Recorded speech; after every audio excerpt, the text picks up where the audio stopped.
তুমি স্বীকার করলেও মরে যাবা, স্বীকার না করলেও মরে যাবে। চোখ বন্ধ রাখলেও কবরে যাইতে হবে, চোখ খোলা রাখলেও কবরে যাইতে হবে। কি বলেন? রাজপ্রাসাদের মানুষটাও মরে যাবে, কুড়ে ঘরের মানুষটাও মরে যাবে। সুখের খাবার যার মুখে সেও মরে যাবে, ভিক্ষার থালা যার হাতে সেও মরে যাবে। যাবে না?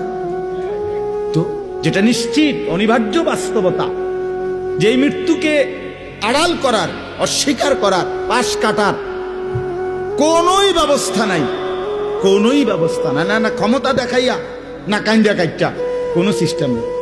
ক্ষমতা দিয়েও মৃত্যুকে ঠেকানো যাবে না, কাইন্দা কাইটাও কি করা যাবে না মৃত্যুকে। যেটা নিশ্চিত সেটাকে ভুলে যাওয়া কেন ভাই? কেন ভুলে যাব আমরা? আল্লাহ নবী সাল্লাল্লাহু আলাইহি ওয়াসাল্লামের যেই হাদিস আমি পড়ছি, এটাই নবীজি বলছেন, আকসিরু যিকরা হাদিমিল লাজ্জাত। আমার উম্মত প্রতিদিন বেশি বেশি ওই জিনিসটাকে স্মরণ করো যেটা তোমার সমস্ত স্বাদ, আহ্লাদ, সমস্ত ব্যস্ততা সবকিছুকে স্তব্ধ করে দিবে।